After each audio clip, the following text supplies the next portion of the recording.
You want to kick things off, dude? I'd love to. Thank you. All right. So boys, Jacob and Timmy are here. Timmy, truly, I've already told you, but we're so honored that you've come on to our humble podcast about starting out in Hollywood and in the creative life, kind of what inspired you and hooked you and everything. And just for the guests out there, I want to say Timmy's sort of, such an esteemed director. He's done things like, he's been in a dramatic renaissance of recent. He's done The Sopranos, The Wire, Rome, Boardwalk Empire, now Perry Mason, and he's doing a new Benjamin Franklin TV show in Europe, as well as Shogun in the Japanese epic. So thank you so much for coming on. All right, man. Happy to be here. Honestly, it's an honor and a privilege to speak to you guys. Seriously, I rarely actually do any interviews. There aren't that many out there. I always feel like when someone asks me how I do what I do, it's always hard for me to answer for some reason. I guess it's just because I didn't go to school for it. I didn't take any formal training outside of growing up on a set and being mentored by a great individual. So this is fun to me. Yeah. So this is fun to me. So Duke was telling me you were surprised that we dug up this old interview you did like 10 years ago. I'm still not sure where it was. This elusive interview. Yeah. So by the way, for those people that are listening as well, they're not listening live, of course, but this is also my uncle too. He happens to be a glowing family member. And so this is a fun opportunity just for me to get into stuff that like we've touched on in the past. And it's like, okay, this is like a formal setting for it. So it's so exciting. By the way, I want to just kick this off by asking your most recent gig, the Franklin TV show in France with Michael Douglas. Yeah. Man, so you mostly do, the last so long, your sort of real highlight of work, it seems like, is historical nonfiction and fiction, this being nonfiction, right? It's really Benjamin Franklin going through the Revolutionary War at the end, or? Yeah, well, I didn't purposely choose to go down the road of historical nonfiction fiction. It just sort of has evolved that way. And was one thing led to another. In fact, I'm going, gosh, I have to stop doing it and just do something contemporary. But the projects that have come across the table have been interesting to me. And also, it's like I am a student of history, and I do appreciate dramatizing. I would say I probably prefer what do you call it? Historical fiction, because you have the opportunity to sort of window dress with all the history, and then work with characters that you could be flexible with. And so I always like to take myself into these things because it's a learning process for me. I get to get educated for free through my research, and also I get to take an audience into a world that the team and I can build. In terms of the sets and this, the production design, the wardrobe, the makeup, hair, everything. And for me, that's a big thrill. I grew up doing, starting out on the grind of episodic, doing all contemporary stuff mostly. A lot of it not good. But then I got in a pocket with some great writing and great acting, and made me look better. But then bigger shows started to happen, and I guess some of them did well, and people were reaching out about. It was also a period of time at HBO where it was all happening. Big shows were coming up, big $50 to $100 million shows were starting to come over the transom, and it was like, who doesn't want to get onto that? Who doesn't want to do that? It's because it's just purely about challenging yourself and entertaining the audience. It's so funny. There's so many different directions we could go with this right now too. But before we even start at like your beginnings, I want to get into, it's funny, you were really doing the golden age of TV before this whole new, like, oh, TVs are bigger than movies now. And then it's hard to even say, because you were with Sopranos and Touched by an Angel before that too. But I mean, if you take screenwriting classes, they really say like, oh, the real birthplace of this modern critically acclaimed TV world was someone who you also worked with, David Milch and NYPD Blue and those procedurals and everything, right? Well, I was headed down the road to mediocrity, the work I was doing, for sure. And I had a chance meeting with David Chase. And I thought it was like a show about opera, Sopranos. I didn't know that it was actually like a gangster show. But when I got dialed into it, I just went in there and maybe, I'm not sure, maybe I put on a black leather coat, but I'm not sure. It's a long time ago. So I sat in this meeting with David, and he's so smart. He's just the smartest person ever. And he really sort of interviewed me. It wasn't about the material of the thing, it was about my life, which is so smart. I learned from that. He unearthed like my past, which is part of that past was we moved from Brooklyn when we were very young. I was very young, to Long Island. It was sort of the migratory path of most people from Brooklyn were moving to Long Island in the 60s because of white flight and other things. And so we moved to this town called Massapequa, which is an Indian name, but they used to call it Matzah Pizza because it was all Jewish and Italian. But on the Italian side of the town, there were a lot of mafiosi. They would all have their social clubs in Manhattan or Brooklyn, and then they would have their family homes out on Long Island. And in Massapequa, when I was growing up, the boss of all bosses lived there, Carlo Gambino, and Roy DeMeo, and like a bunch of captains. They were all out there. And so their kids were in school. Like you get the vibe. You know, they were the hardworking Italians and the people who came to Long Island to escape the city. And then there were people trying to escape the scrutiny of the law.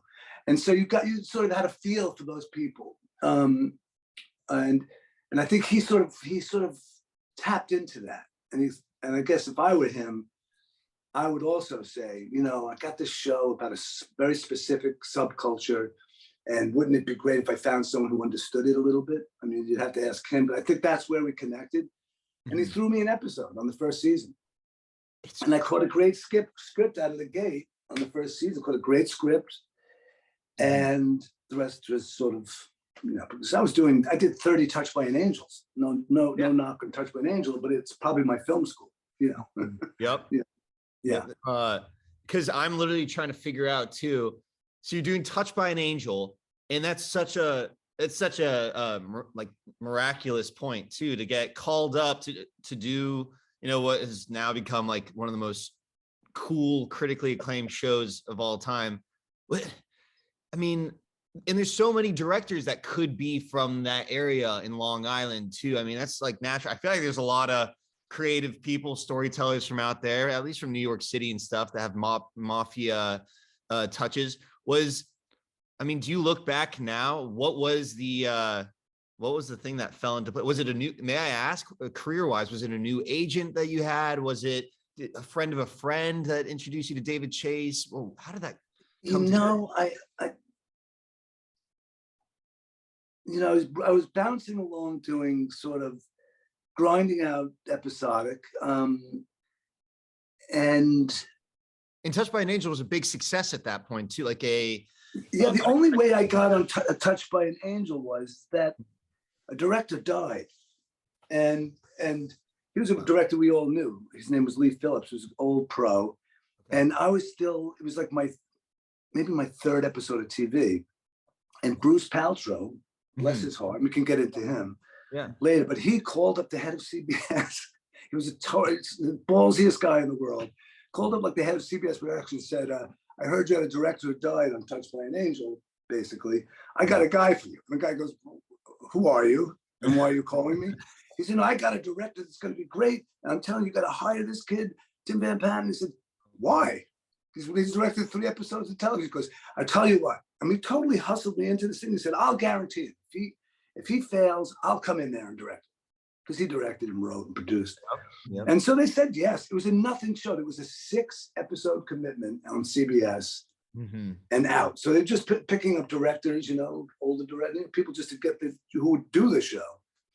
And I jumped in, again, probably caught a great script, made something of it.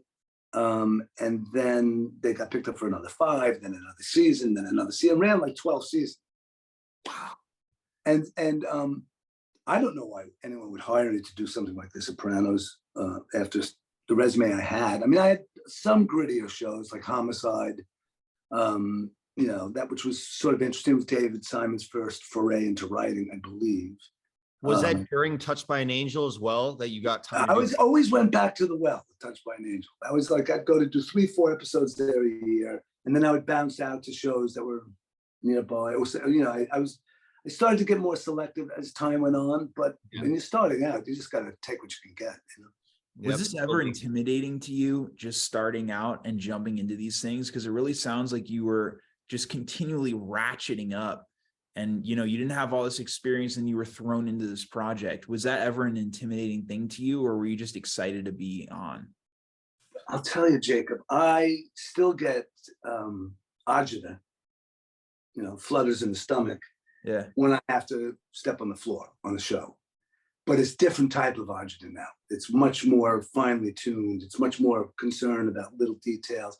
In the early days, I was sweating bullets. I didn't sleep. I didn't drink when I was shooting at all. I was like monastic, and I just wanted to get another episode. And so I never looked too far down. I think in the beginning, I thought to myself, if I could just direct 10 episodes of television, I'll be so happy. If I could just get to 10, I could just retire. Now, that's 135 episodes ago. And like, I slowly came to realize after all these years, I'm going in the other direction now. I'm sort of deconstructing, as opposed to like, I was obsessive about things that really, I don't concern myself anymore. You know, eye lines here, matching sizes, you know, talking to actors, all the things you have night sweats about. Now I don't think about. I think about other things that, you know, it's just interesting. So yes, I was terrified in a different way. And as the stakes got higher, listen, my success didn't happen overnight. I was under the tutelage of Bruce Paltrow for 6 years before I even got an episode. I might as well have gone to college. I could have gone to a 2-year college 3 times. And but I mean, he put me through the works. And so my skin was thick, and I basically just kept rolling with it and chasing hard. And, you know, another thing about I'm sorry to ramble on, guys, but that's great. Another thing about maturing is that I used to look at all the other horses in the race. And it used to, and that probably got me, you know, fueled me in a big way. I was very competitive. As Duke knows, our family's competitive on every level.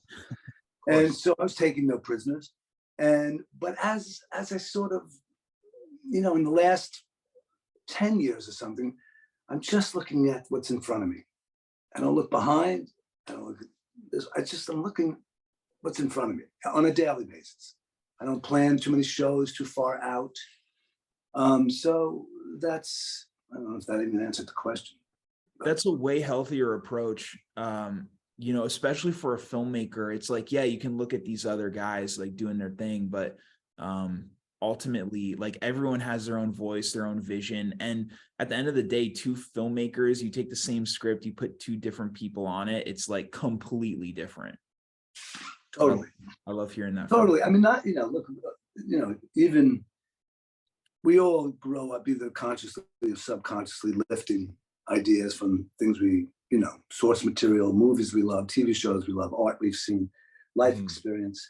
And, you know, even Marty Scorsese, who did Boardwalk Empire with us, you know, I had an opportunity just to sort of sit on an apple box. I could never get too close because it wasn't allowed, but I got to talk to him at times about, you know, how, you know, his influences. And he was always, he would just admit, well, I saw this on a Michael, Jesus Christ, I saw this in a Michael Curtiz film. It was a wonderful picture. And it wasn't, the picture wasn't great, but this one shot was great. And you would go, yeah, of course. Me too. Totally. I feel like that's almost more celebrated in comedy openly too, but like everyone knows you should be able to do it in all realms of art. Like Nicolas Cage even said, for better or for worse, says that in his acting performances, he'll take inspiration from a painting, a figure that he saw. He'll try to channel that. He'll try to, take this from a stand-up comedy bit that he saw, and he'll do all that. And I saw that, and I'm like, then, why do people demonize impressions? Sometimes they say, oh no, I'm doing a real performance. I'm not doing just a two-face impression. And I just look at things and I'm like, whatever, it's not even about you at the end of the day. It's about what makes the story come to life the best, overall. And so that's well, funny. I think that's true, Duke. And I think that, what we're all searching for, I think the fuel that we need is, for me, is always, and I think it's for a lot of these types of actors and artists, is the truth. And if your truth needs to come from a painting, an image you saw, or something that anchors you to this character, because you could literally be adrift in something if you don't do that type of homework. If you were in my office at home and you've lived down there, the walls are filled with things and tchotchkes and images and giant, well, maybe since you've been there, but there's a whole wall of reference stuff, depending on the job I'm on, or if there's something percolating, it's over there in the corner, maybe there's a little something. So I feel like, everybody has a different process, my gosh, but for me, I try to keep it simple that way. I try to keep it, look for the inspirations from around me, the things I can touch and feel emotionally. And I want to ask, speaking of which, so I was fortunate to live in your guys's, wonderful basement in New York for 2 months, which is like so fun just to get to live in New York, and then right out of, for me, acting school, and then B, get to kind of see what you do to create with people and everything. I remember you were between projects then, but you'd have over these great production people and great writers and actors, Shea Wiggum and stuff. And it was really fun to see who came through. What do you go through to pick a project these days, generally? And do you have like deals where you have writers that you're like, we need to work together, we're going to find a piece together, or does something generally come to your lap, or is it a combination, which I'm sure, but you start to build a family, and nobody can do this alone. And the more, it's not even about security, but it's about communication and trust. And the more, that's why you saw in the old days, directors would work with the same actors all the time, like Preston Sturges or Frank Capra or Marty or Francis. And they have a family, and you don't always align up, especially in television. You don't have the luxury of waiting for actors to do a film. You have to sort of grab what you can grab. But going back to the beginning of the question, the first thing first is the script. That if you have the ability to wait and choose, that's what I would do. So I get a lot of scripts to read, and I pass on a ton of stuff. Probably may have passed on things that I could have done and should have done, but I never have any regrets about stuff I've passed on. But it is on the page. If it's not on the page, you are risking a lot. And so if it isn't on the page, then you bring in the tools, the people, the right people to help you shape the script. And then when you get into the world of, and you get into world building, when you're going to get into production, you hire the best possible department heads, the best keys, the best post-production people. And again, you may not always get your people, but on every job now, I try to carry a bit of that family with me, even to Europe, even wherever I go. In terms of DPs, you'll see I work with the same people a lot. But in the beginning, going back to being an itinerant director, you don't have that luxury, man. That's where you make your bones. And like, you show up on a set, you're like a substitute teacher going into a rowdy classroom. Right. Like a show has been running for 3, 4, 5 years. You're showing up to do an episode. Yeah. First thing, catch up, right? I got to watch as many episodes of the show as possible. I'm going to have the sweats every night. I'm going to try to find something in this script that I can elevate and make it feel a little different than the other ones, maybe. Sure. And so that you put your little mark on it and you get the invite to come back, so it's all like, and time goes by and God willing, you better material comes across the table. You start to get a little more picky and that's why I started producing, to protect the show, to protect the material, to protect the performances. And because there's a lot of voices out there, it's the studio, the network, there's producers, and the more you can control it, and I don't mean that in a bad way, I mean in a creatively control it, the more it'll be your vision. Right. It'll feel like what you want. Now that you've sort of checked off a lot of these boxes in your career, which gotta imagine, like you said, you thought, hey, if I could direct 10 episodes, then I'm set. That's the lottery, the thing that I could even dream. And now you've directed far more than 10 episodes. How do you stay grounded, and what do you look for to appreciate right now? Obviously, our family has, I think, such great values for, the simple things in life, and what do you try to pass down to your daughters now who are crushing it in acting as well? I've come to realize, this sounds sort of cheesy, but it's not the destination, it's the journey. And that's a life thing, but it's also, when you're on these jobs, they take on a life of their own. You finish it, you cut it, you put the baby up for adoption, whatever, it grows up, it goes away, it has a life, people like it, they don't like it, but what you'll always have, is the memory and the experience and the people you work with, and that is forever. And that's what I care about. Look, I left it all in the field. Good luck, goodbye, I hope it does well. I'm not looking backwards, I'm going that way. But this life experience thing, it's like, if you can incorporate your family into your, not necessarily make them, get in the business, I don't mean that, but, and if they do, that's great. But it's, if you can be inclusive about all this stuff and not hide in the room and do it and let it overwhelm you and make you shut the world out. In fact, you should open your heart up and let everything come in. And that's when it's truly substantial as a life experience. You start with strangers. You start with strangers in many cases. I bring my 3 or 4 people if I'm lucky, or 5 is 10, but then you're with 800 people. And the goal is to make a family where you say good morning, and at the end of the day say thank you, and you know everybody's names, and you trust the people that you've hired and let them do their things. Do not, you just have a communication going. So all of that, it's where I live now. It's like, I want to be taken to a place I've never been. I want to take the audience to a place they've never been, whether it's visual, emotional, dramatic. It's just, I've really changed my process and the way I look at it all, because, I'm probably in the last quarter of the game, and I'm not looking to win anything. I'm just looking to satisfy my curiosity and bring the family along and watch them grow and that's all. It's not, legacy doesn't mean anything to me. I mean, it doesn't do you anything after you're gone, but who cares? Yeah.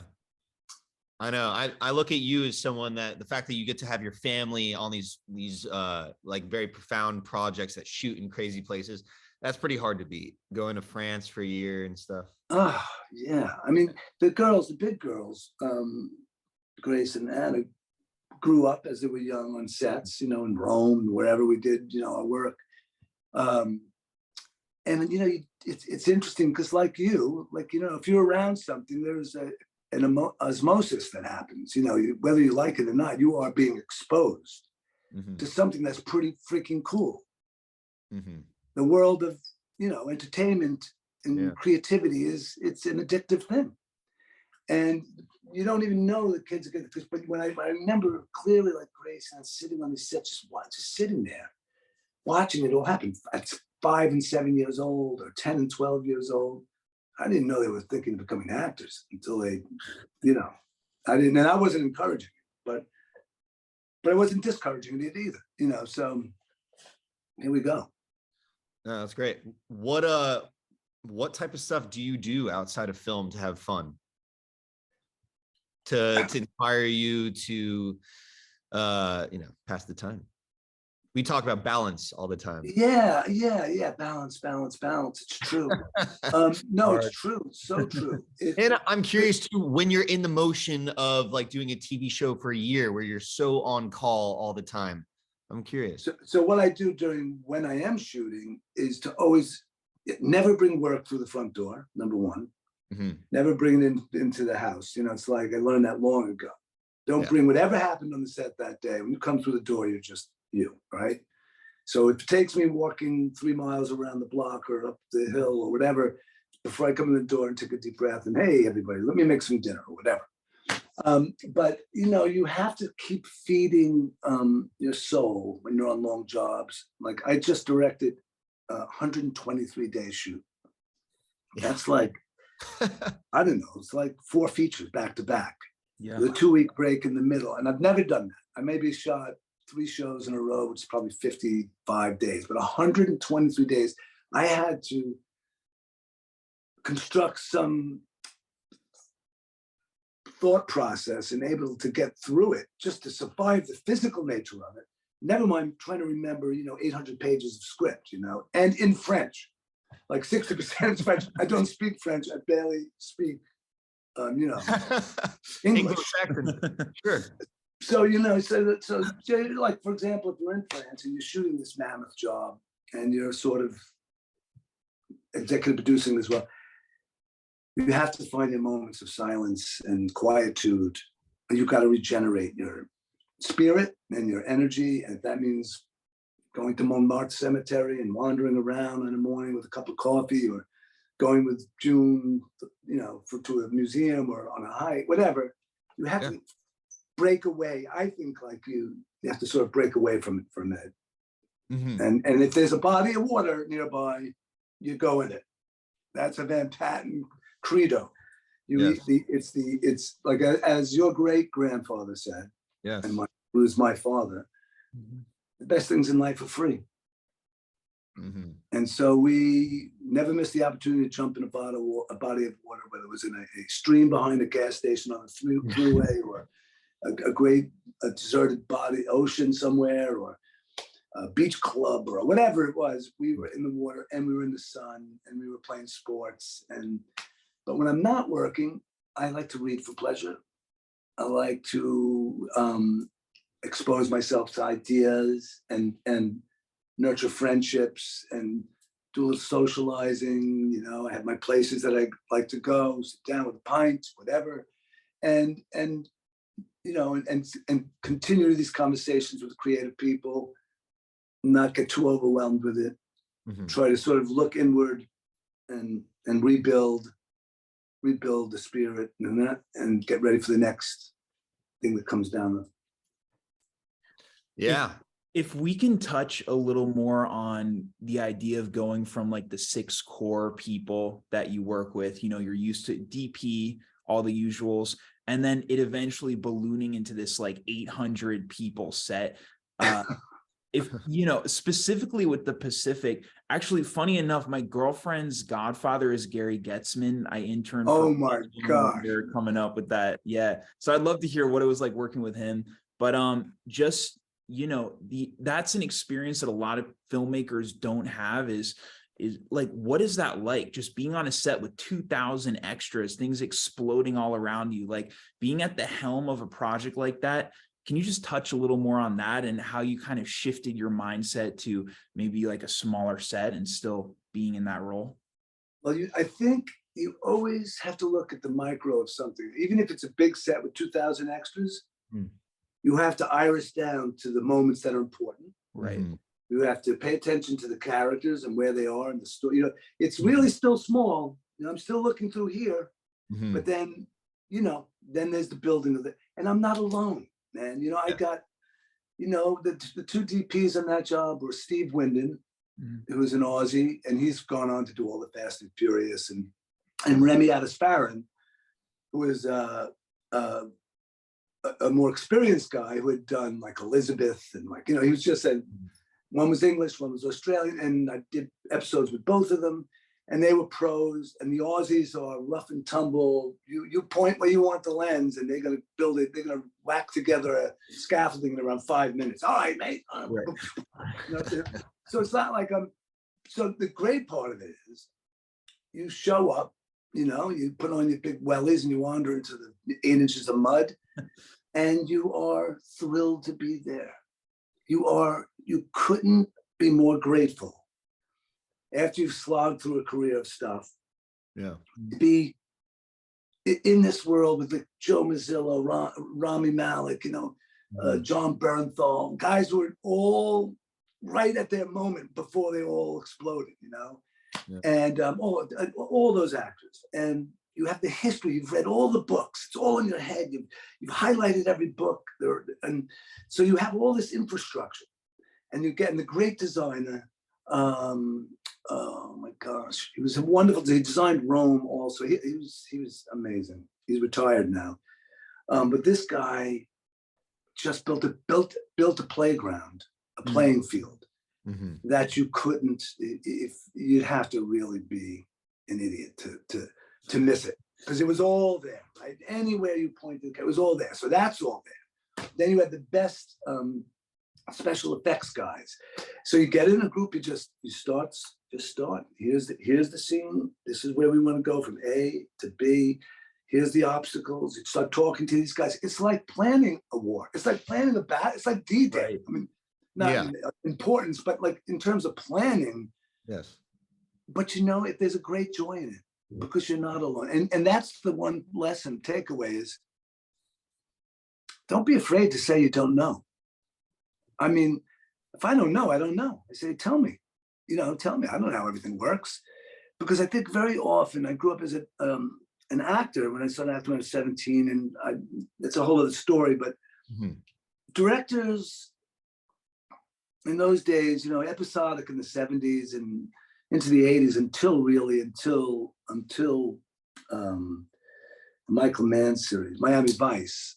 It was all really shot in town, and you didn't go in big locations. And usually there were 7-day shows, 6 in the studio, 1 on the outside. If a director failed in a day, he probably got fired. And there were also a lot of screamers, and there wasn't a lot of subtlety. So I always thought, wow, why do people, I'll never do that. If I get lucky, I will never be screaming at people. It just is not productive. So, and I think all of that energy like that, that's all driven by fear. Yeah. Fear of being exposed, that you may not know something. Absolutely.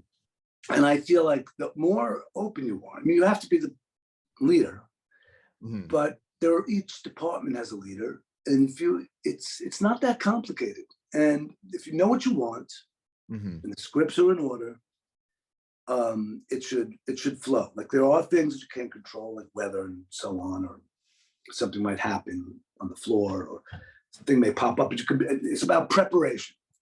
It's where preparation meets opportunity. Yep. I think that I don't know. Maybe that was a Bob Evans quote. I don't know, but that's what he may have said. Success is when preparation meets opportunity. Him or Aristotle. Yeah.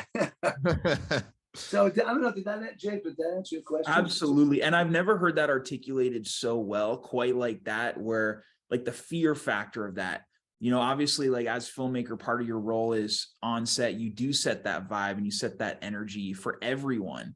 And like having like you taking on that responsibility and knowing innately that it is fear that drives that other like whole screaming fiasco. It's just yeah, you never let people, I mean, if your guts are twisted, you still should have a smile on your face, and you should always be calm, because talent respond, you know, actors are also terrified, like they're also nervous, they're also insecure, and they like, you know, like all of us, and you just go, we're in this together. And at the very epicenter of all this, it's probably trust. It's trust.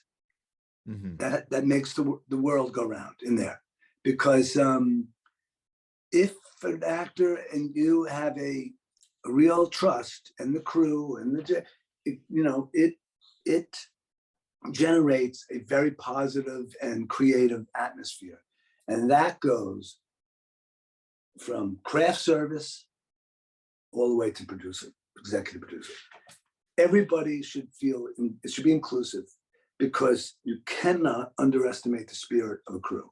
It is on the screen. I'm telling you, the difference is tangible. I know it. I know when there's a happy crew behind something, you'll feel a certain something that sparkles on the screen.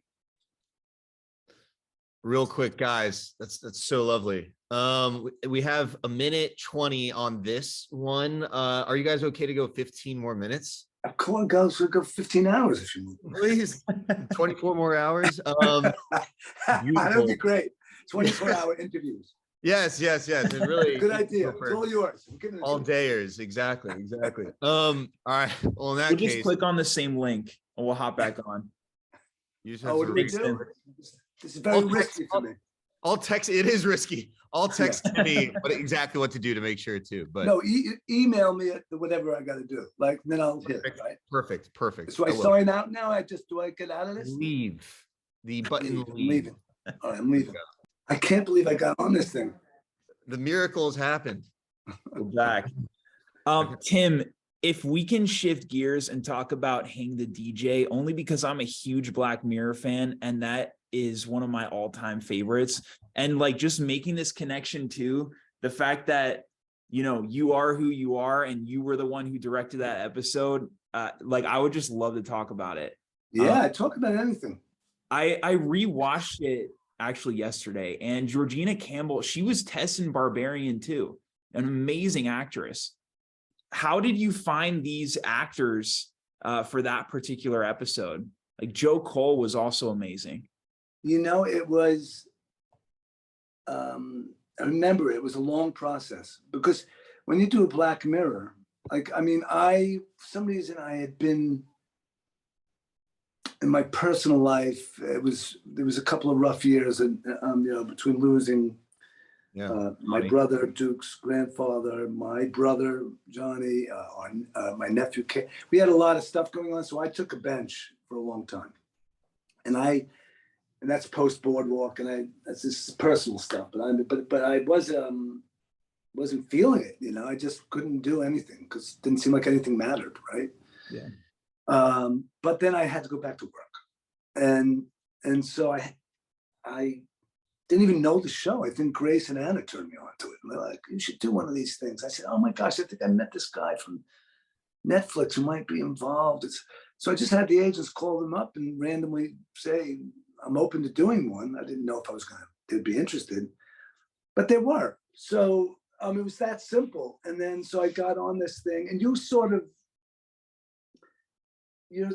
a producer of your own episode. And they had producers there, physical production people, and the writer, of course, showrunner or creator is there, but he's not interested in production really. So you sort of make all the hires, like you hire. It's not like coming on to a series that's ongoing. You can bring your own DP, you can bring blah, blah, blah, your own AT, you can bring your own composer, you know. So that sounded great. Like, and then you never know what script you're getting. So they sent me that script, and I'm like, guys, this is a love story. I don't do love stories. I mean, have you seen the things I do? There's no violence in this. Well, they said, well, make it violent. No, make it a violent love story or something like that. So I go, okay, this is gonna be fun. So the script was really tight, as I remember. I started doing hires, and we started casting, and there was nobody attached, so I got to really see who was out there. And I tested. I mean, I saw back in the days, not too long ago, when you actually were in person. You weren't being nothing, you know, all your interviews weren't on tape or whatever, or Zooms, or it was actually in person. And it was a sheer pleasure. I mean, I saw a lot of people for both those parts. Right. And like, if I had my notes, if I was in my office, it'd be interesting just to see who the last 5 were on each side. Yeah. Because they were all very different. Oh my gosh, I think, you know, Callum Turner was in there, and Florence Pugh maybe, and like there was a lot of kids all about to pop.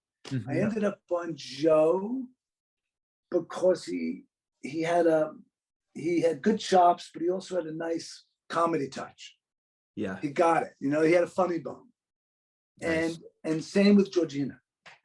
She had a real funny bone, but they could turn on a dime and bring it like dramatically. Yeah. I'm sure putting them together was a huge part of the process too, just because the chemistry was so real. And I think that was so integral to the story too. It Did a lot of chemistry reads. When it got down, actually hired Georgina first. Mhm. And then we brought I brought in the finalists to read with her in the chemistry read. And Joe, I mean, we both responded to Joe.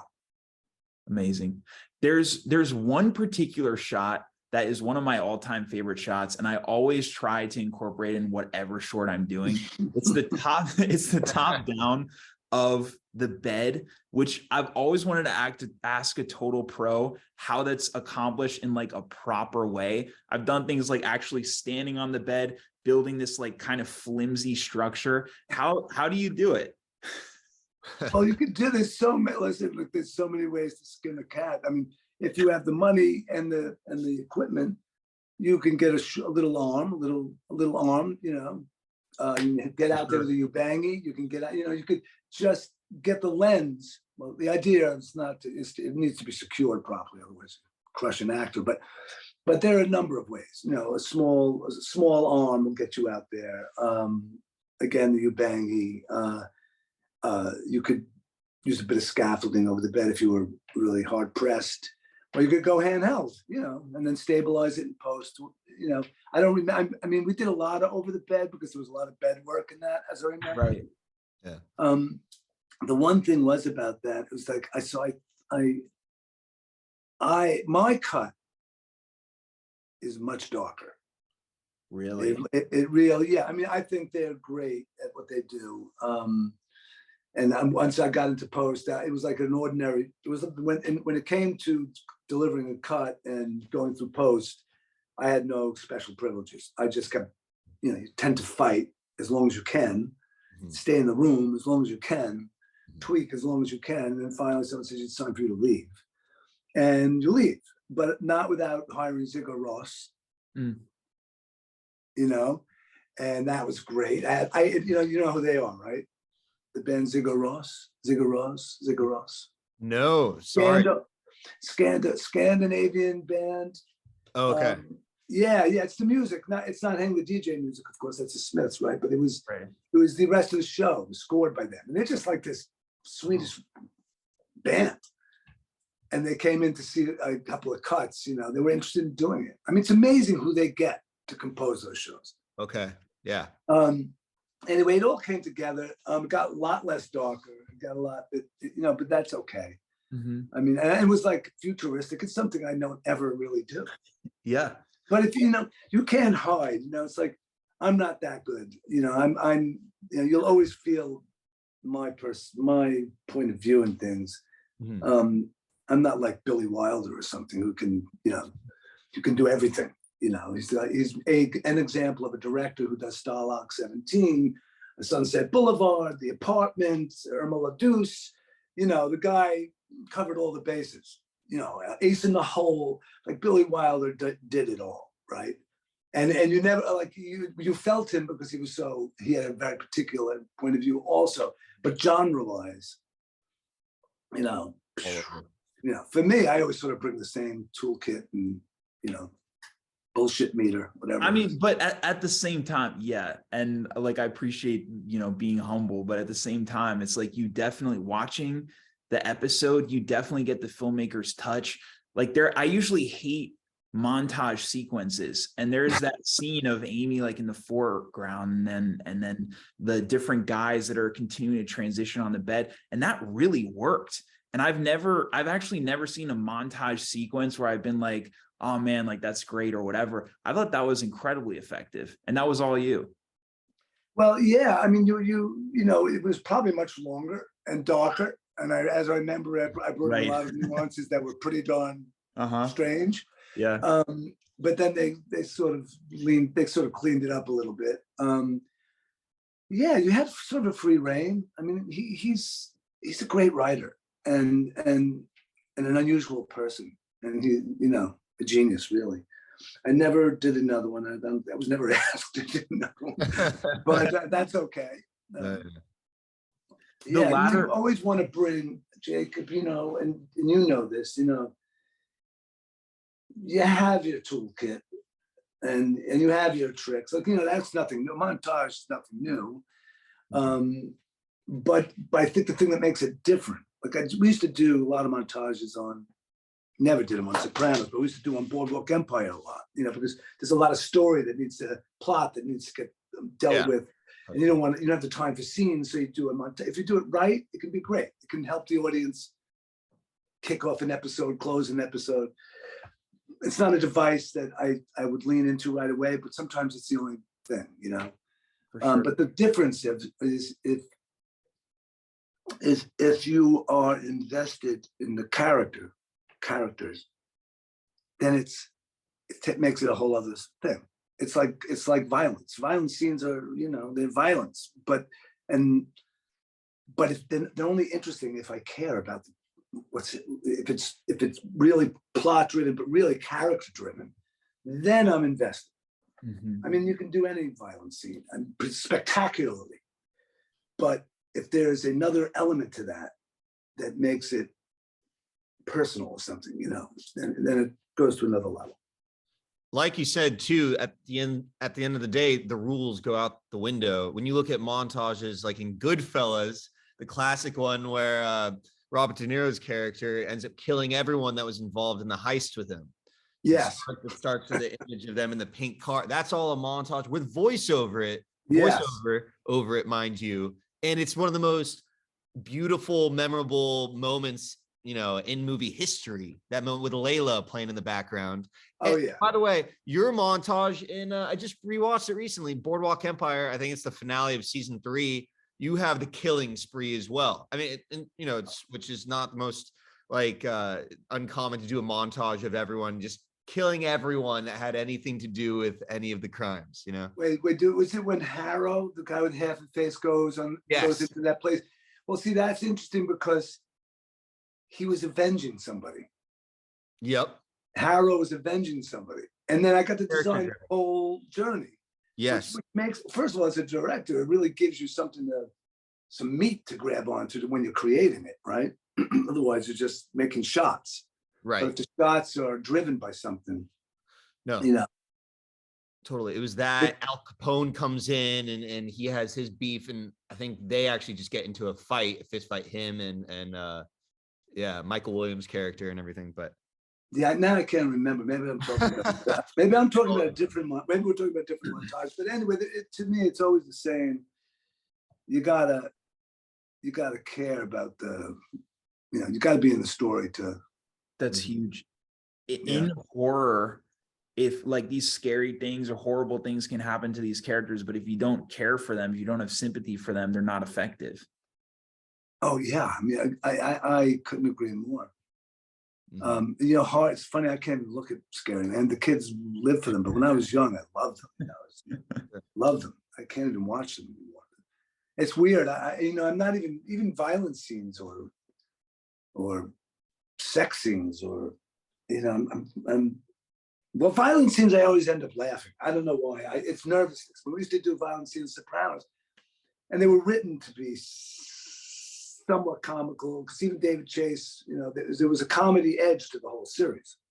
Totally. You know, as he used to say, it was very influenced by, you know, Laurel and Hardy, Abbott and Costello, the Three Stooges.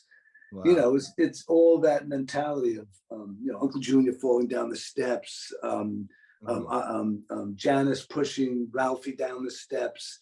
And anytime we did that shit, someone getting hit in the head, especially someone who has it coming, you know, it's always would make us laugh. It's so wrong to admit this, but it would always make us laugh. I don't know. That makes it more likable too, though. That makes it more likable as well. It's like when Michael Imperioli's eyes pop out of his head, or, you know, Paulie Walnuts, you know, he goes crazy. Like they are Yes. They're fun to watch, man. As you know, they're bigger than life. Yeah. Well, I think, you know, the another rule, an interesting thing is that, you know, on Sopranos, I remember David Chase saying, you know, the script would be every show has its own culture. Every TV show has its own culture. Their writing process, how the writing room works, you know, the showrunner, how permissive he or she is about the script. And, you know, that was a pretty strict show. And David was pretty ironclad. And you would go through a long tone meeting, he and some of the department heads. Basically, I used to call it defending your life, because normally showrunners would walk you through it, but he would have you walk him through it. And so you'd be sweating. I mean, it was so stressful to have to say, okay, in this scene, I think this is what we're going to do. This is going to happen. And he had a way of just sort of looking at you, and oh my God, it was very stressful. But it was really helpful. And at the end of the day, once all the script is ready to go out to the door and you're going to start shooting the next day, I guess he would always ask, but is it entertaining? Yeah, it looks good, reads good, blah, blah, blah. The read-through is good, but is it entertaining? I always got to ask yourself that. You know, when you're looking at a script and you've got your ideas and you're ready to go, yes, I have cool shots, you know, I have this, we have that, we have ideas, but is it entertaining? General process wise, after you have logged all of this experience on like a multitude of sets, do you still have shot lists for certain sequences, or do you map out the whole thing? What does your process look like now? I used to be way obsessive, of course. You know, but nowadays these things are so big and rangy. Like on this last job, it was 8 hours worth of scripts, but like some of these, you know, 100 scenes, 70 scenes, 60 scenes. So it was hundreds and hundreds and hundreds of scenes. So I couldn't possibly prep that. Yeah. So very often I would just rough it in, or I get David Franco, a DP who I've worked, we have great shorthand, we'd work weekends, we'd go out to locations. You know, you can't go in with nothing. There's no way. You should never, ever do that. I wouldn't do it. I mean, people do it. You can pretend like you have nothing there, but you should have a plan. But ideally, you've worked things out. I guess on like here in LA on Perry Mason, on that particular show, it was based out of LA, and I wanted to try to shoot in LA. That hasn't been shot, which of course is impossible. So I just wanted to make it in a very particular way. So I'd be running around. It was a big location intensive show. So that you have to prepare for, because you have to translate all your ideas to not just the location people. When you lock a location, then you have to bring the keys there, the gaffer and the grips, the keys. And you have to talk about strategizing, you know, where to park the trucks, where are they going to hang the lights? What are we talking about? So all that, yeah.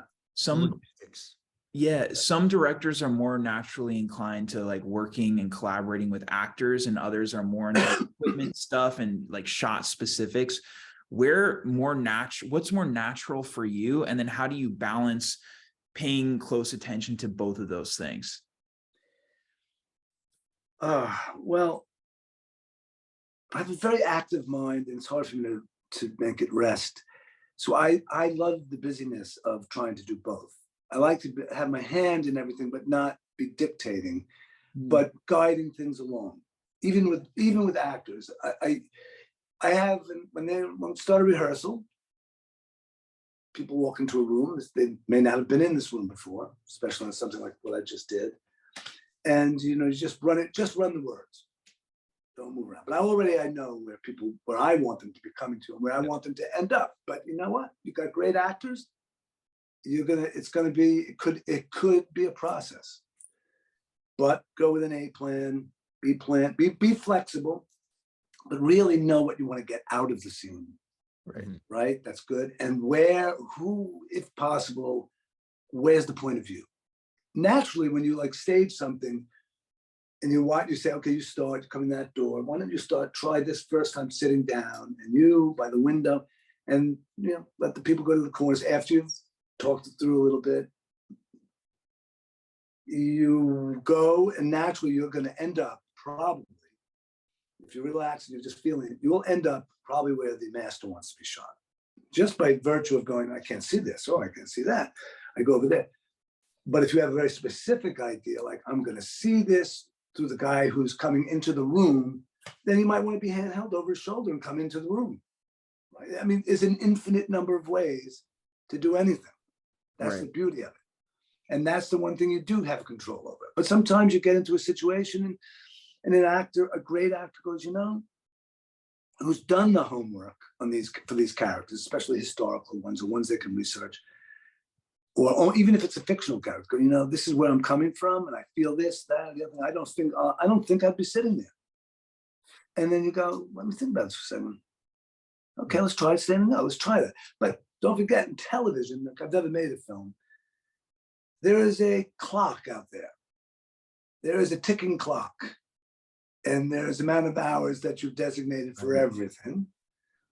And there is, you know, you have to get all the work done in the allotted hours. So in the back of your mind, especially if you're producing, but even when I was an itinerant director, having grown up in television, I was always aware of that. But I never let anyone else feel that stress. You know, you want to just get in there and keep it relaxed. And, you know, you might sneak a look at the old watch. And then if you need to nudge it, and then go, okay, I can drop that shot. You're doing all these calculations. I don't need that shot I was thinking about. What do I really need here?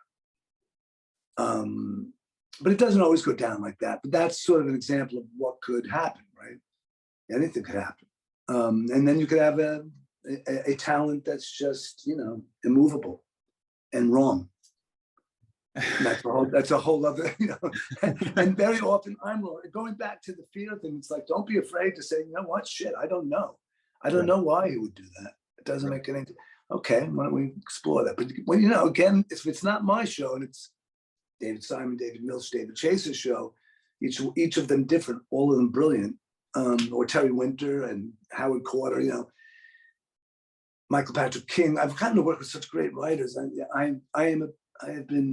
I have benefited, but each of them different. Like some of them will go, okay, change, you know, you make it work, just change. Other things, it's like, this is the way it is. You can't change to A.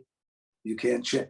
I mean, you know, try telling Jimmy Gandolfini that he can't change it in A. To But anyway, you know, and like you know, great actors and great writers. And the perfect, you know, it's never painless. There's always something, you know, it's something that you are challenged to deliver. And that's where the rubber meets the road, you know. It's always, you know. The cool thing about at least TV versus a movie is you have over the course, well, at least if you're directing multiple episodes, I guess, you have the course of so many hours these days to work on these characters, work on this story, and there's so much opportunity to tell the story. Maybe it's not as reliant as like, oh, they got one moment to prove this thing. That's a good point, Duke. You know, I always say that television is very forgiving. Okay. Because on a 123-day schedule, like I just finished, if I look at a rough cut of something I did on day 20, and I go, you know what, there's a shot missing there. There's a moment missing or whatever. It didn't happen, but I could go back and fix it. I can pull it up and go reshoot it, you know, or it's just a little bit more forgiving in the schedule. The post-production schedule is a little more forgiving. I always feel like, wow, in the movie, that's it. You lock picture, there's no going back. Yeah. You know, they're doomed. But yeah, you're right. It's more generous. Yeah, I trade-offs, right? Even for actors, though, for characters, like I always think that the only way I really stayed in television, you know, and having been offered movies, the material that I was getting in television was better than most features I was reading, and it's deep character work. It's not just a one-off. It's like you're watching great actors act for 5 seasons, 6 seasons, you know, and you're really deep. You're traveling with them, like you're growing with them and evolving. That's a gift. That's a gift. Yeah, for an actor's standpoint, that sounds like the most interesting way to showcase just everything for your character, to really just tell these great stories, you know, and just very detailed. Yeah. Exploration. Yeah. Is there advice that you would have for filmmakers who are coming up today? And like, if you were starting today, is there anything that you would have done differently? If I were starting today, well, the business has changed so radically. Yeah. You know, when I started, there were only 3 networks, and then, you know, there was no cables, no streaming. But there's a lot more opportunity now, but I probably think there's a lot more people who are chasing now as well. What would I say is, you know, imagine yourself doing these things and do the work. When I say do the work, it's like expose yourself to things, expose yourself to a variety of art and theater and knowledge, expose yourself to expose yourself as much as possible, so you have all those things at your fingertips. And also reading great literature, I always felt was helpful, because it gives you a sense of story. You know, if you're reading great literature, like I left home at 17, my father said they had this one piece of advice was, stay curious. And he was right. And then he said, and I said, because I was a terrible student. I was probably a D- student my whole life. But he said, read the classics when I left. He just said, and then he would recommend some classics, and I kept reading them. And it took us to films all the time when we were young. My father, my brother Dick, they all had such an appreciation for cinema, old movies. We grew up watching all the old movies. And so we all had to say, and there were great storytellers in the family. They were all great storytellers. And I think the other thing that fuels it is your own life. You have to not just create things from other people's work and stuff. You also have to look inward, because I always feel like I'm fueled by my life, the pain and the suffering and crisis and joy. And I mean, that's the well that I go to. And so know yourself. Don't get too busy on creating a persona. Just be true. Wow. Be true, and then chase and then chase your art. You know. Yeah. Your mind, you know, letting us know that you have this like really active mind, that you love like jostling between these two things, working with the actors and then working with the crew. It's like it sounds like this is exactly where you're supposed to end up. I think it's so cool. I love talking to people where it's like, yeah, this is exactly where they were supposed to get to. This is, you know, they're doing their thing. They're passionate about their thing. Do you have any plans to, because sometimes, you know, directing things, you are also interested in like writing things too for the future. Is there anything that you're currently working on or thinking about writing?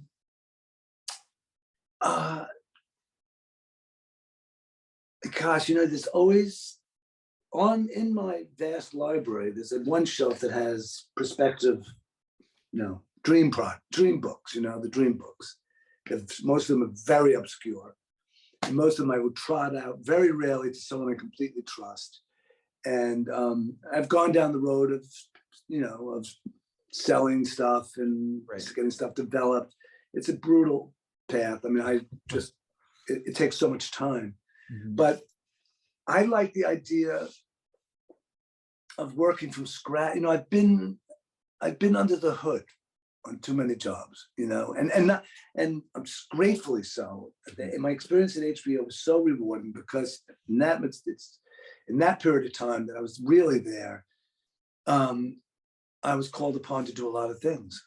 And sometimes it was fix things, and sometimes fix it by reading it and talking about it, or actually getting in there and fixing it. And that was a great, it worked for me, because I could get under the hood and know how the engines worked on these things. And also be able to say something that might make it maybe better or different. So getting back to what you're saying is like, I really am longing to invent something from scratch.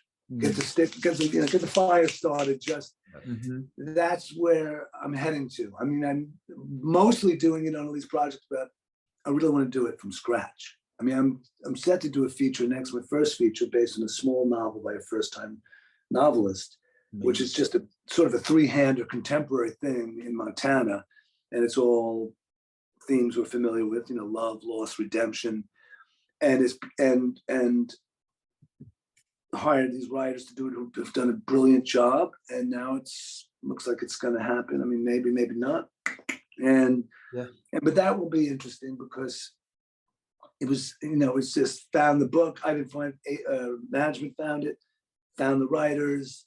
Now we're out to actor, so that'll be from scratch, I think, and then a couple other things that are in development. But really, the idea of forgetting all the rules, taking what I've inhabited for so long, and just walking into something really, really open and naked to it, not try to just let it happen. I am such an admirer of, so many independent filmmakers who do so much on their own without all the $50, $100 million budgets, $200 million. But I mean, I love that. I mean, just did Masters of the Air before this, the last 2 hours, and that's a big machine. That was all on the volume and visual. I mean, there was so many components to it. But again, there were, refugee scenes, refugees of war, 400 extras marching in rags for the snow. You go, oh, that's big. But I think I want to boil something down, I guess. I think I just want to boil something down and make it really simple. Yeah. Well, I always feel like things should be simple. I always feel like keep it simple.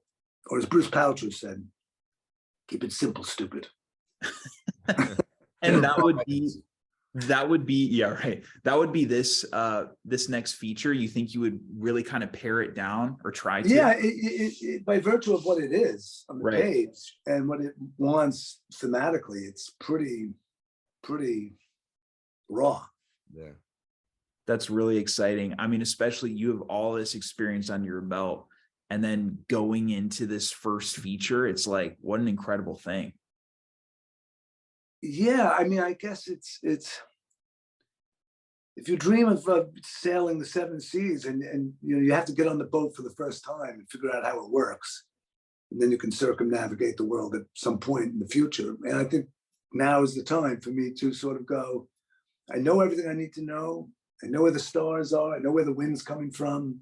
Right. I am going, and I want to crew up this ship, and let's go into a place really outside of the rule. When I say the rules or normal structure, I think it's like that's why I love John Huston as a director, filmmaker. Because in the early days, before anyone did, that guy was going on location. He was taking the company, he was going to places, wherever it was, he was going, Africa or Mexico, and I always felt that. I always felt, even when he did Moby Dick, it was like the opening sequence of Moby Dick, the Gregory Peck one, is like that ship, the whole thing with these guys on it. I mean, it was so great. And there were scenes that were obviously, visual effects gags, but there was also scenes on the water. I mean, it was just amazing. Yeah. But I guess I'm saying is strip it down for me. Strip it down. Not the 18-wheelers, 25 18-wheelers on the road, the hair and makeup village, the 500 extras going through the works. Right. Love that. I love it. And I've learned so much from every job I've been on. But maybe it's just time I'd like to just wander into his place and rehearse a lot and have the script up front and nurture something. And I think also, if I may say, it takes all experience doing different types of stories, different mediums, whether it's, a like action piece or a horror piece and moments of comedy or one line or a sketch or anything, have all this experience and then you're able to break the rules and know what you can do to highlight the story and make the most entertaining piece, like you said, whether it's one line, whether it's a 10-hour TV show, 10 hours of TV. And that's the beauty of it, right? And then it's always a new horse that you're getting on, but you're as prepared as you've ever been. Yeah, and even then, yeah, I guess even then, if you're as prepared as you can be, there's always you don't necessarily want, like, I'm not that controlling, I guess. When you watch the Christopher Nolan film or a Fincher film, I appreciate their attention to, like, a frame is like, even if it just gets a little bump in it, he'll go 800 times, whatever, Same with Stanley Kubrick, whoever. It's like, I'm much looser than that, and I admire people who do that. I guess I could do that, but I don't. I feel like a little. I appreciate a little bit more visceral an experience. But I mean, they take all those guys. I mean, imagine Dunkirk on the military front. I mean, Seamless and Chris Nolan. They're like maestros, at that. And I almost feel like sometimes when I watched Dogmatic. What was it called? Dogmatic film. No, Lars von Trier. He was doing everything very, very like, and making these features one after the next for a period of time. Right. And there's something about them that was so crackling, I think I lean into that a little bit. I appreciate the other stuff so much.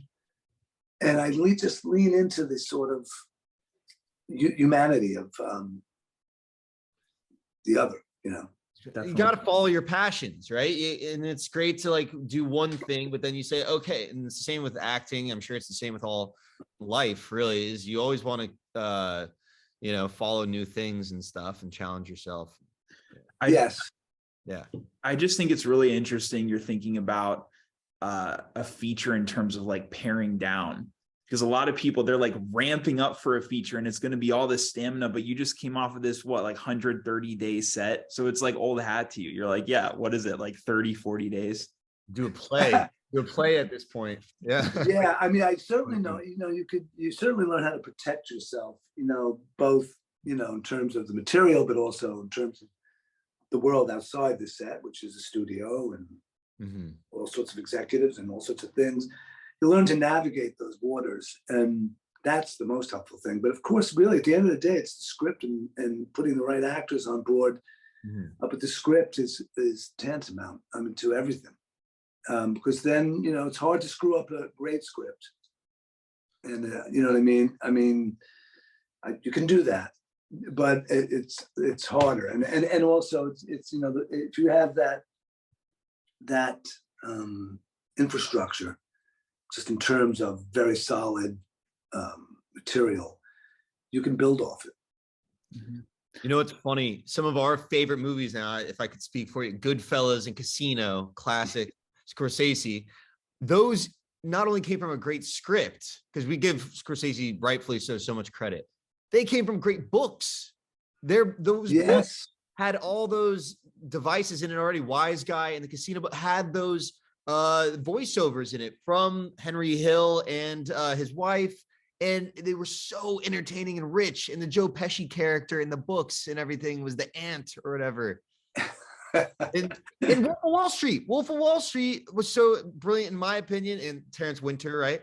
But man, that book, man, who I think you gave to me back whenever, was so. But that's like another gangster story too. The guy was. And these are all people that are as fascinated by their lives as the audience is going to be. They're like flies on the wall. Even Jordan Belfort, but it's when you're talking about genre, it's like, how many bad versions are there of that? A ton, right? Well, so they take something extra, like either Marty's vision or Francis Ford Coppola, who took the book The God by Mario Puzo, and he made they shaped it. They made. you know, because there's this great, I think Shea Wiggum actually gave me this. It's like it's sort of a coffee table book, and you're probably aware of it.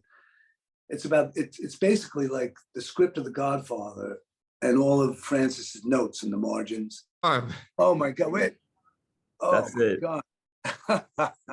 Let's 3-minute Zoom's killing us. Yeah, exactly. But we're not going to run you into the ground too much longer, Timmy. Sorry. No, I don't care. Listen, I'm trapped here. In the bomb shelter. Anyway. So you're saying about great books, but what writers have to do after it to adapt it. Of course. There's no formula, really. I mean, but when you look at when you watch The Godfather as much as we have, to me, it's like all roads lead to The Godfather, obviously. But, if you really examine it, you could see behind the curtain a little bit. You could see the work happening. I got to read the book.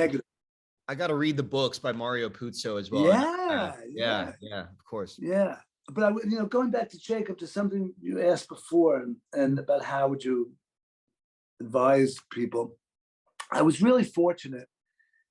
I guess this is pretty essential to this conversation. If the thing is called beginnings, I had a mentor. I mean, there's my life before I even went to California, and I wouldn't have gone to California unless if my big brother Dick and my sister Joyce weren't out there, and my nephews and niece, but I had nowhere else to go when I was 17.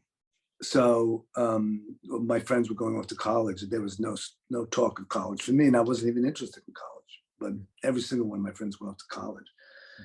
So I went to California. And in the back of my mind, I always thought, I think from when I was 10 or 11 or so, my nephew Vincent, Duke's father, was a child actor, and they lived in Queens, and his life seemed so interesting, and even like just sometimes we'd go to Broadway plays to see Dick or Joyce in a play, and we were on the very fringes. I mean, we were living on Long Island, and and even they were in Queens still. They hadn't even gotten to LA yet, but and my brothers and sister who were at home with my mother. We have different mothers, Dick and Joyce and I. But our mother got ill, and she began dying when I was probably 8 or 7, and then she passed when I was 11. And so we were in this world of crisis, and I always would think, how do I get out of this? I mean, even as a kid, like, you didn't communicate that much about your feelings, like, about losing, your mother or anything. But I just had to get out. In my mind, I remember just thinking, I gotta get, and that continued into high school and stuff. I mean, I had a great bunch of friends, and my sister helped raise us. And finally, when I graduated high school, it was it. It was on our own. And so I went to California, and long story, so I won't bore you with it. But fortunately, I had my nephews and like this whole world out here in the 70s. And I got a job at the tile center, which I was working, mixing cement and with this guy. And I was in heaven. I was in a studio apartment in Hollywood, $145 a month. And my nephew Jimmy, Vincent's brother, I looked up to Vincent because, this life he was in. They moved to LA, and then he was going to Spain to make movies. And I was just like, wow, that's a really good way to escape, if ever there was, an adventure, really. And Jimmy was in a little play somewhere, and he had to drop out of it at Theater West. And he said, why don't you go read for it? He got a movie. I had no idea about any, I never took an act. I didn't know anything about anything. And I said, well, what do I do? He said, just get up there and just read it. Well, I was so ballsy. I just wasn't, if I had to do it today, I'd have a heart attack. But I just didn't, okay, great. So I brought a bicycle to this theater, got on the stage, I read it, and they were out there in the dark, the people. And they said, what are you doing for the next 3 months? I said, well, I got a job with Ed's for Tile. And I got there, you know, and that is what you think you could do this play at night. Yes, I just kept saying yes to everything. Yes. So I did this play, and I was probably terrible in it. And then I got the night it was open, I came outside. There was nobody there except for this woman. And she said, "I'm an agent. Do you have an agent?" And I said, "No. Would you like one?" "Yes." And so I ended up with this agent, and she handled all these kid actors. And she started sending me out. In a short time, I did a bunch of little small roles. And then I got on this series called The White Shadow in 1978 or something. And the guy who was producing it was in his 30s, and his name was Bruce Paltrow. Very tough guy from New York, great, smart. And he was very, if you look at the people that he started in the business, it's amazing. He was the source of so many careers, amazing careers, and directors, writers, producers. And I decided pretty early on, maybe by the time I was in my mid-20s, started 17 on that show, that I loved acting, but there was just not enough there for me. Going back to the trip, being called to set, like it just wasn't continual enough. You felt like you were the right fielder, as opposed to being the catcher. Right.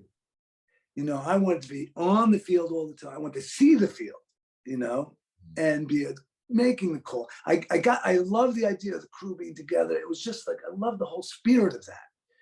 And so when I asked Bruce if he would mentor me, he was like, get lost, grow up, you know, whatever. And he had already started a bunch of careers, you know, and eventually I wore him down. He said, okay. And I spent probably 5 to 6 years under his tutelage, where I decided to stop acting. I went out and started doing construction work with my brother Byron, who followed me out here. And then in between, I'd run to sets to observe shows and, like, you know, but it was a long process, and he finally gave me a chance. And all the while, it was tough love. I have to say, it was very tough love. In fact, it was like a war of attrition for me. I was not going to stop until I got a job as a director. And in the meantime, I was shooting little. I was taking short ends from friends who were, you know, camera assistants and stuff, would give me short ends and would sneak into sets, and I was just making little films. And finally, he gave me a shot. But so what I'm saying is, there has to be, in those days especially, there has to be that someone. Because in television, it was very hard to break in, especially another act. Now every actor directs and stuff, and that's great. It all makes sense. Everyone should be able to do everything, I feel like. You know, despite your, you know, your gender or your, you know, your race, your everything. You should be able to do everything, and have ownership on it. I think it just makes for a better system. And so Bruce really gave me that shot, that first shot, and the second and the third. And the one thing he said to me when I finished the first job, and I remember it was a 6 and out show. It was like a half-hour single camera, and I was at Sony. And I was walking past my first day. I was walking on, you know, up between all the stages, and on the stage to the left, the door was open, and it was Coppola's Dracula. It was the set was in there, the hillside and the cemetery and the part of the castle. And then 2 stages down, Spielberg's Hook. And I'm like, there's a ship on the set, in a tank, in the water, on the stage. And I'm like, holy shit, I'm gonna run out of here. I can't take it. Pressure. So I got there and I did that job. And he said to me after I finished, like, that's very good. I said, you did good. But he said, you know that the DGA cemetery is littered with the bones of first-time directors. Yep. I'm like, wow, that's a bad thing, right? Yes. In other words, you probably won't work again. Right.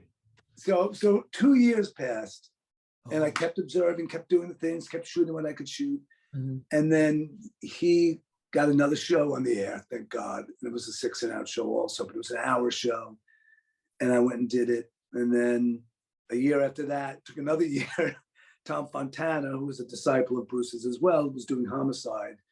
And then it slowly but surely, but it really helped to have somebody like that. I mean, and I try to do that as much as I can, and to be there for people who are, you know, I have interns all the time. I try to have, so, but it takes some angels to help you. But like you said too, success is opportunity meets preparation. Yes. You make sure you're there, that you want it. You made the decisions. You stepped away from acting. You didn't just phase into directing. You specifically wanted, you had that plan, and you had good things go your way, and you prepare. Bruce Polisher, that's an angel. Like the fact that you could end. Oh my gosh. Oh my God. And like he fought my fight, he was like a father to me, actually, and very tough of me. And he'd walk onto a set when I was in the middle of doing something. He said, "Where's this camera pointing?" They're like, at the actor. But what's behind the actor? The wall. He says, "Well, look at this, stupid. Just point the camera this way. Look the hallway. Get more Look depth. the hallway. Why don't you just look?" And I'm like, so I'm thick, so it took me a long time to get anywhere. Like some people do it overnight. And I think young people today, everyone's handling a camera all the time. Their phone is a camera. They're cutting on their phone.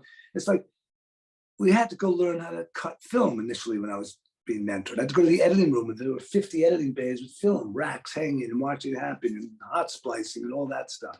Nowadays, it's so much more accessible.